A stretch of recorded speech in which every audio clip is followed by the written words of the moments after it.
Hey, good afternoon or good morning, depending on where you are.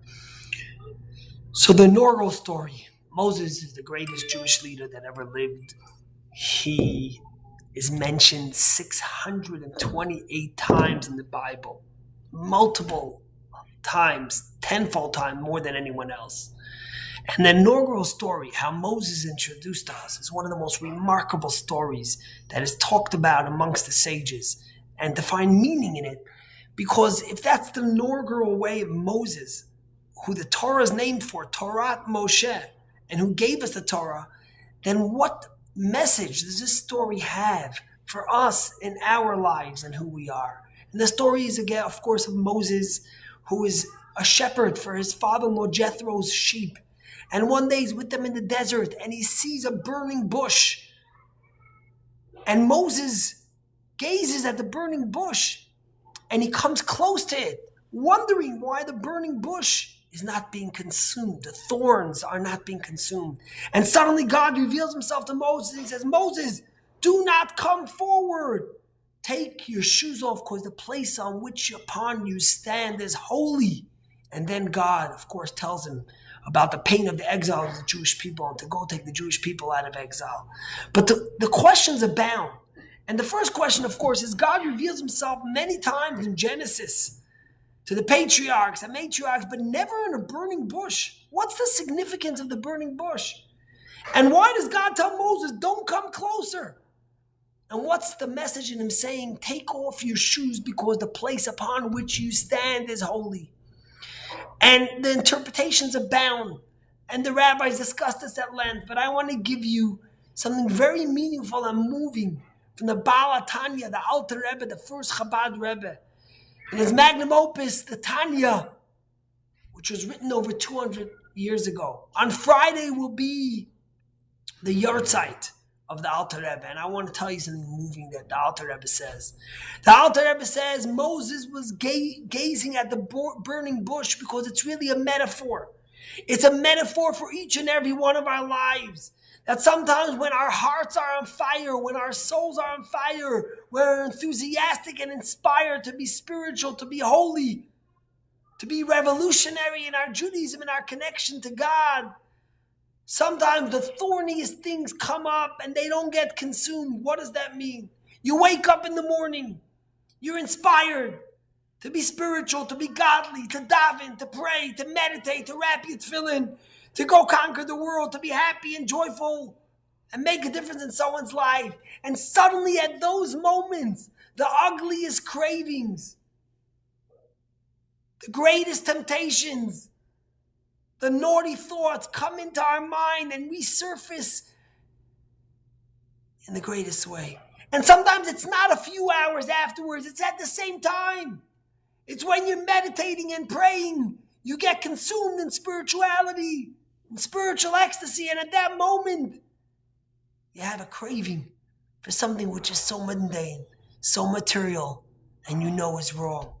And you wonder, Moses turns to God with the greatest question of mankind, not just Jewish people, of humanity. Every time that fire is ablaze and inspired, why are the thorns not consumed? Why can't I get rid of those thoughts? Why can't I get rid of those temptations? Why can't I be free of that dichotomy, of that struggle that I constantly have within me? And the answer, God tells Moses, he says, Sha'al na'alecha me'al raglecha.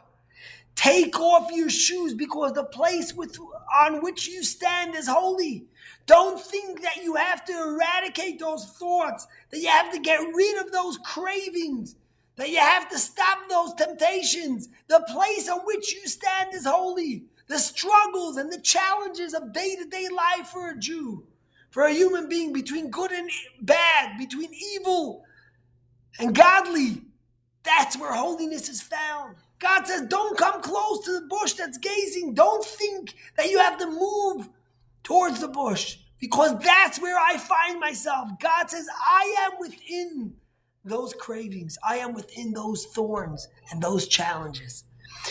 You know, the Alter Rebbe wrote his book, the Tanya, and he called it Sefer Shel Beinonim, the book of the ordinary.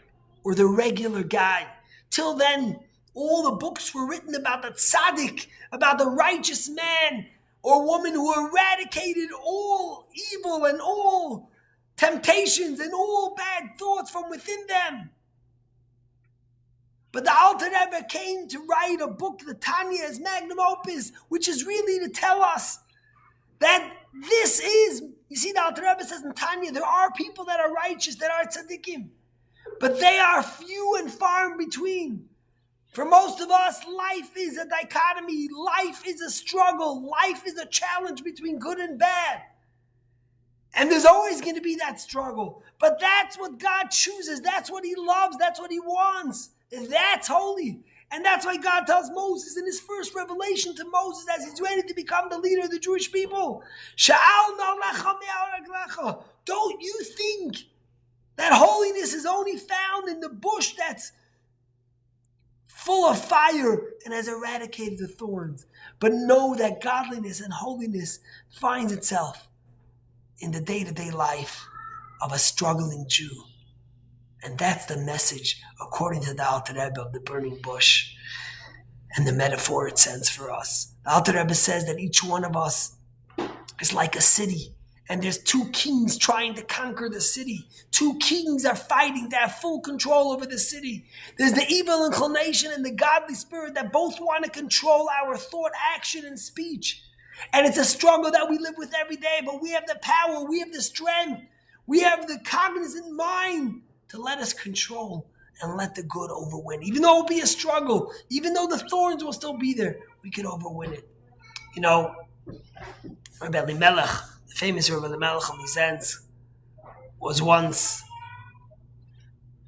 in a city. He came to a city, and some guy didn't realize it. He thought he was his shamash. He was a holy man, but he thought he was just the secretary. And he says, tell me, I came all the way to meet the holy sage Rebbe Elimelech. Could you tell me when I can meet him? And Rebbe Elimelech realized he didn't realize it was him. So Rebbe Elimelech says to him, you want to meet the holy Rebbe Elimelech? He's not holy. He's a nobody. He has temptations. He's just like everywhere. He's this and he's that.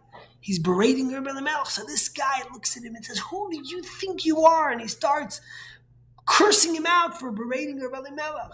Lo and behold, a couple of hours later, he gets his time and his meeting to meet Rebbe Elimelech. He comes in and he faints. He realizes that the person that he was cursing out was the holy Rebbe Elimelech. And when he wakes up, he asks and he apologizes, Rebbe Elimelech, please forgive me for what I said, for what I did. He says, don't worry. We both said the truth. What I said was the truth, and what you said was the truth. My friends, when you have a rough day, and you get up in the morning or during the day, and you feel disconnected from your spirituality, or you feel that you're having a temptation that you shouldn't have, know that that is part of the struggle. And that's part of what God loves about us. The place where you stand is holy. And from there you could serve God. You don't have to go closer to the bush. From where you stand is holy and pure and connected to God. And that's what God loves about each and every one of us. I strongly recommend that if you haven't studied Tanya yet, that you do study. I give classes sometimes in it. You can find on our website videos and classes that are great for it. But it's something that will change your life as it has for tens of thousands of others. God bless you and have a good day.